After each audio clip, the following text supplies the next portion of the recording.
My name's Bev Hadland, and I have an exclusive interview today with Officer Scott Mills, all about sexting and cyberbullying. Take a look. Well, Scott, thank you so much for coming up for this interview. Give me a little, what do you do? What's your position with the Toronto Police Services?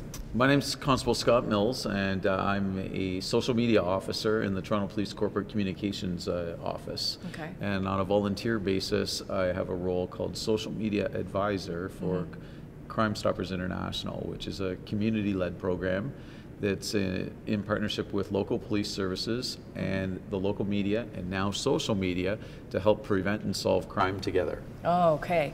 Now, I was thinking that the target was grades 7, 8s, and 9s, and that's most of the young people that I'm talking to, some grade 6. You just said it starts even earlier than that. I do talks with kids, young people, right from kindergarten, right up to the college level, and then into adulthood. Okay. The bullying issue is something that happens early, continues on during the mid-school, the elementary school time. It continues on in high school, and unfortunately for a number of people, it continues on into adult life. So bullying is an issue that we need to look at from birth till death. Okay. Now, what are you finding? The bullying I'm seeing now, it's all through social media, and some of the kids we've seen suicide attempts are actually successful ones. What's really going on here? What's different about the bullying we're seeing now compared to what I went through even, let's say, 10 years ago? I think it's generally the same. It's all relationship based, and the difference is the internet. The internet provides a platform that was not there before. It's just like we graduated having the telephone and things like that. So it provides an opportunity for a lot more bullying to occur very easily and very quickly. But it also provides a lot of opportunity for prevention if we wrap our heads around the power of it, of using relationships and technology for success and safety of our communities. Okay, well, let's look at young people. Who are the predators, first off, that are going after grade 4s, kids in grade 4, 5, and 6? Is it young people to young people? Is it older to young? Who are our predators? If you're in grade 4, 5, and 6, your bullier will probably be somebody in grade 4, 5, or 6. A lot of really good programs, they focus on the bystander. If you're standing there and you're seeing something happen, it's often very intimidating for the bystander that is the innocent third party to go in and help either the victim or the person that's doing the bullying from stopping their behavior. Okay. When somebody finds the courage to do that, oftentimes you don't need the authorities to get involved because the problem gets solved itself, because somebody has to stand up and say no. Right. And when it's one of your peers that stands up and says no, that often has more of an impact than a teacher, a school principal, a parent, or even a police officer. Okay. All right, so that's for the bystander to be active, to do something, to say something. What does a victim do? What does someone who's feeling bullied, that everybody in school hates them, something's going on their Facebook wall, die or take bleach, or nobody likes you at school?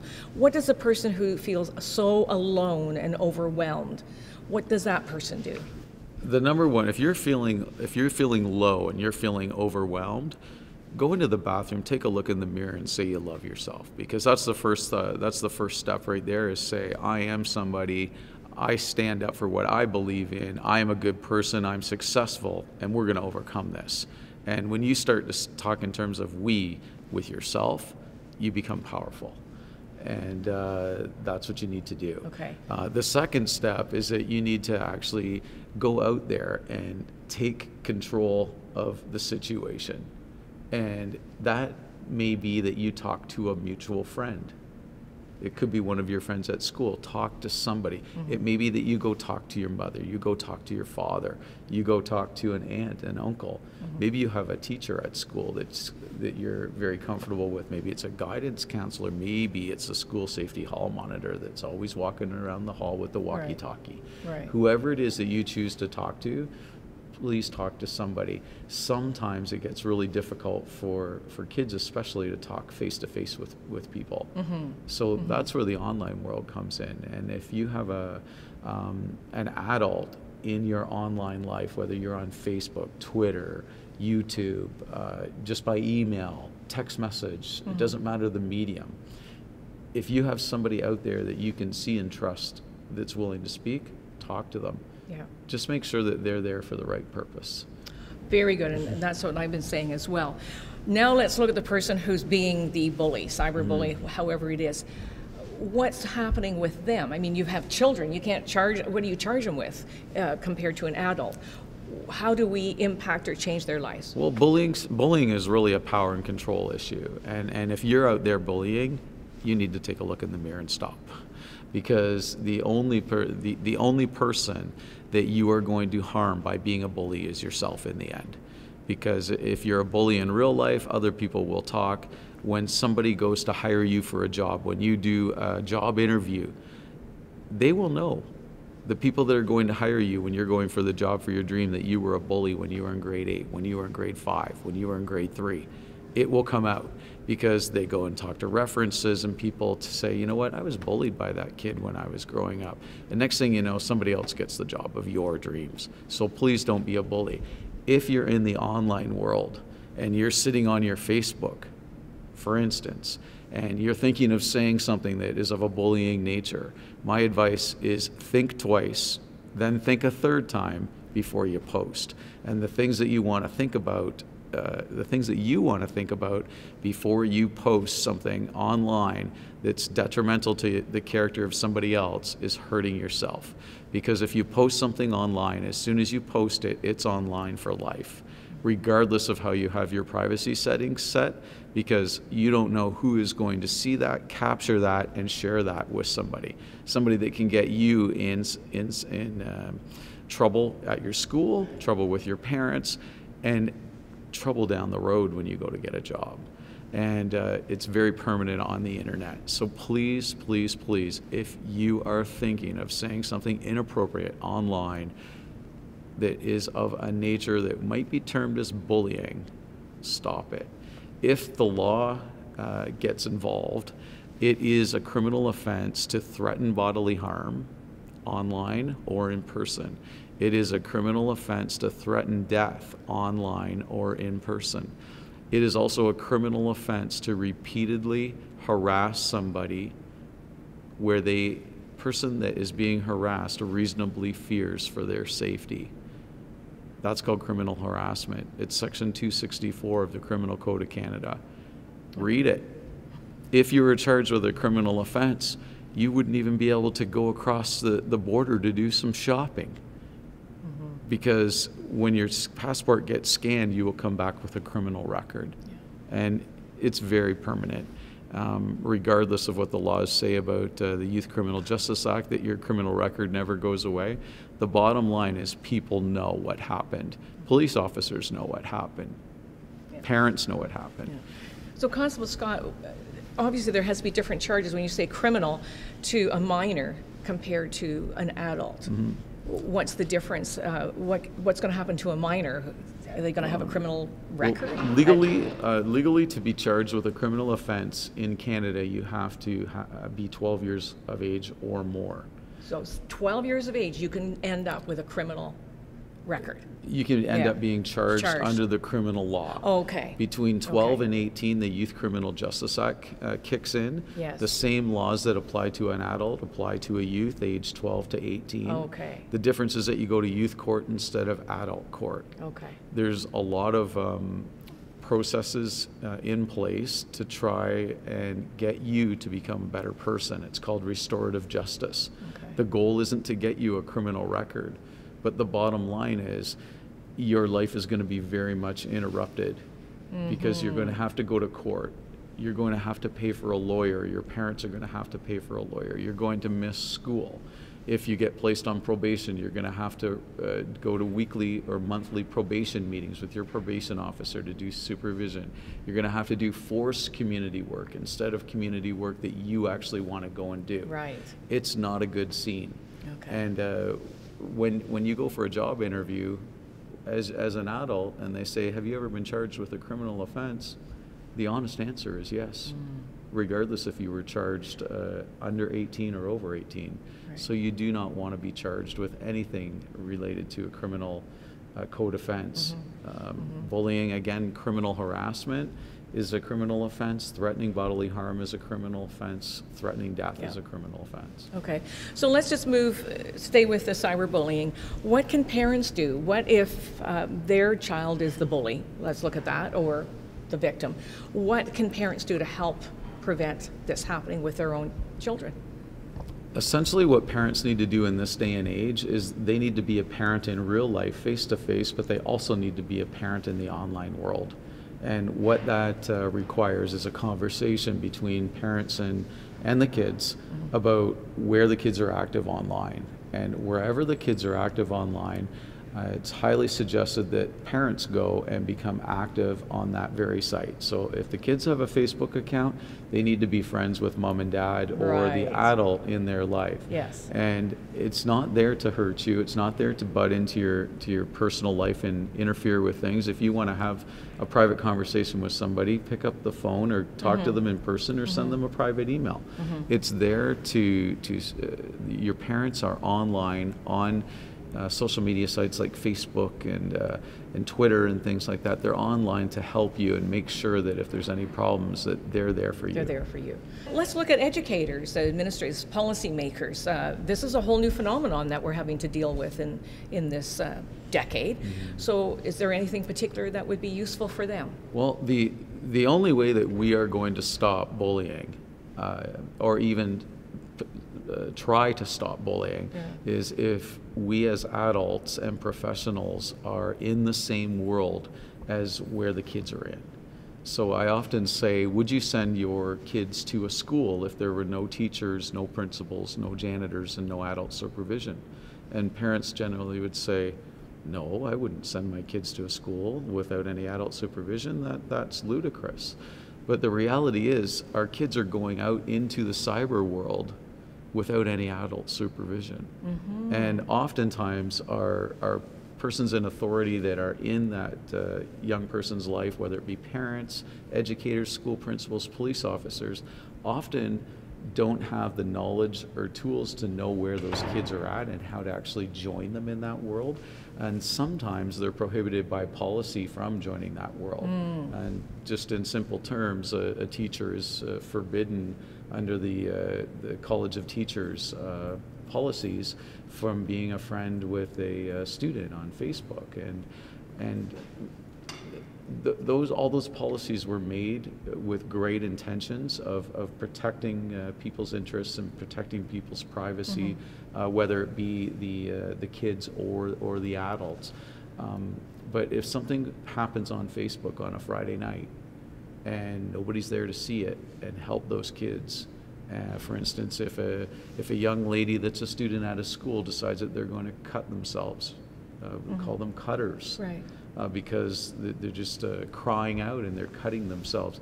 And they're saying it on Facebook that they're about to do this and nobody's saying anything or doing anything to come to their aid. We potentially have a very tragic situation in the works. And the cries for help were there, but nobody was hearing them. Nobody's listening. Nobody's listening either because the people that would listen don't know how to do it, or they're forbidden by policy from actually doing it. So in a nutshell, the pyramid's upside down these days. It used to be that everything went from the top down. It really does come from the bottom up now. And the more we can look at having online policies in our agencies, all agencies, police included, education systems, probation and parole systems, social services, the more we can incorporate a purpose and a process using social media tools and online tools, the more we're going to get the payoff and the potential to save people's lives and have a more successful and safe community. Constable Scott, I get called into schools because of the whole issue of sexting that's gone crazy with young boys collecting hundreds of photos of girls, and they put them in caches and send them off to each other, collect them like baseball cards. And the schools are just absolutely overwhelmed with what to do. What's your take on the whole sexting thing that you're seeing with young people? Well, for sexting, young ladies, what you need to do is go take a good look in the mirror and decide that you love yourself and that you would never do any harm to yourself. Sexting can be prevented if the picture is never taken in the first place in the erotic state and sent to somebody, usually somebody that you trust, who then thinks that it's a sport to send it out to all their friends. So prevention is the rule. The picture that's never taken and never posted anywhere will never cause you any problems. The picture that is taken that's of an inappropriate nature that you wouldn't want your mother to see, you wouldn't want somebody that's potentially going to hire you to see, all your friends to see, if it is taken and put out there, no matter what format it is posted on the internet, if it's in a private email, a private inbox on Facebook, a text message, going on a site like ask.fm and posting it anonymous, going on some of these newer websites where you can actually post a picture and it says that it's only on there for a quick 10 seconds and then it's gone. Nothing, I stress again, nothing is anonymous, and as soon as it hits the internet, there's a potential that somebody will capture that picture and post it to your entire world and just embarrass you and cause you endless grief that potentially could lead you to want to harm yourself, potentially could lead you to be just beside yourself, and it's not worth it. So girls especially, please do not post any pictures of yourself whatsoever in a state of erotica.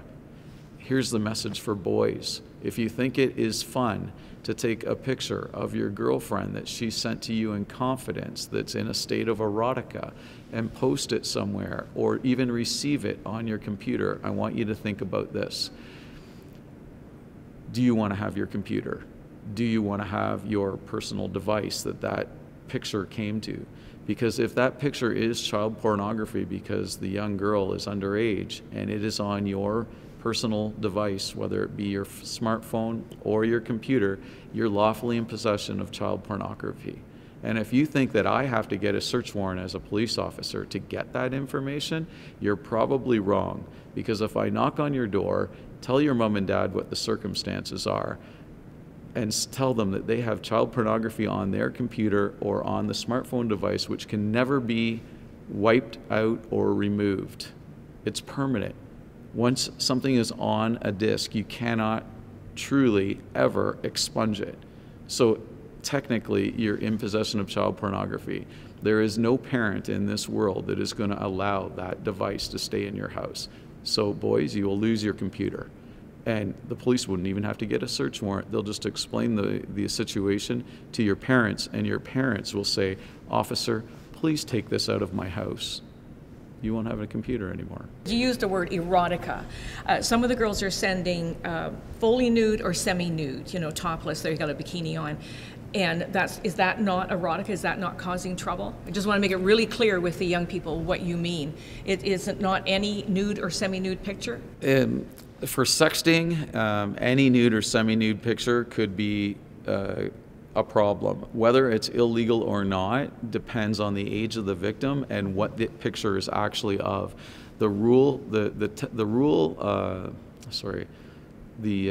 test rule that I would use if I were giving advice to my daughter about what gets posted and what's not is if your mother or a female in your life that you look up to would be ashamed of you for posting that picture, that's when you should not post that picture. So having a picture with your friends while you're in your bathing suits, not a problem. Having a picture at a party where you're actually pulling your bra down, where you're actually doing different things that you wouldn't want your mother to see, or an adult female that's in your life that's a mentor to see, you would be embarrassed. Do not post that anywhere. Do not text that privately. Do not email message that picture privately. Do not inbox that on Facebook to anybody. Do not post it anonymously on ask.fm or any other site for that matter that says that your pictures posted here are anonymous or they only stay on the internet for a certain amount of time. Wow, so trafficking child pornography is the actual charge that these young people could be charged with, correct? You could be charged with possession of child pornography, or if you're actually sharing it with other people, you could be charged with trafficking child pornography, depending on the age of the victim and what the picture is of. Okay. Is it a really big problem? Sexting is a big problem. It's growing bigger every day, and the only way that we're going to stop it is if we put if young ladies especially are educated that posting pictures in a state that is embarrassing to themselves, if the whole world were to know, is completely inappropriate and is going to cause you problems. So we can never get enough education to stop sexting. Okay. And again, parents need to be involved before I see parents handing 6-year-olds their own phone, and with all the capabilities on that phone without teaching them anything. What would you say to parents before they give their child a phone that has this kind of cameras and internet capabilities? Well, parents, a lot of parents have phones these days. A lot of parents have computers these days. A lot of parents are very savvy on the internet. Some are not so savvy on the internet. What I would suggest is that at a very young age, you allow your kids to learn how to effectively and appropriately use the tools that are on your phone. And until the young person is felt to be capable of understanding the repercussions of posting something that's inappropriate, they shouldn't use a device like that. But you really have to teach them. So saying that you're going to cut off the internet or take the device away, once they have it, it's too late. You need to start when the kids are young, when they're asking for information about it. If you get your baby a toy phone, start right when they're a baby, right from as they grow up with the phone, and tell them what's appropriate, what's not appropriate. It's almost like toilet training. We really need to incorporate appropriate online usage for technology into our repertoire of tools that we teach kids growing up. Did you want to share one story? Is there any story that you can share that's not confidential that might help? I'd like to share a reporting story. Okay, yeah. If you see something online that is potentially a danger to someone you know or a danger to anyone, it is imperative that you tell somebody about it and do something about it. Please don't ignore it. I have received information as a police officer from what people have seen on Facebook. They've got me the information saying that somebody looks like they're about to do a Virginia Tech-style school shooting. And we've been able to take that information, do an intervention, and stop major school shootings in the city of Toronto as a result of somebody saying, I'm going to do something about that and I'm going to report that to the authorities. If you feel that you can't report directly to the authorities when you see something like that, I strongly urge you to seek out Crime Stoppers program in your area and submit the images and what is being said by who, when, and where to the Crime Stoppers program, either by calling the anonymous tip line that's provided, submitting it online, going to the text tips, and a few programs even have apps, mobile apps that you can download and upload the information. But if you see it and it's bad, you need to say something about it and save somebody's life. That's fantastic. I really appreciate you sharing that. Thank you so much, Constable Scott. Thank you. All the best to you. I'm glad to know that you're helping on our side. And this is Bev Hadland with Straight Talk.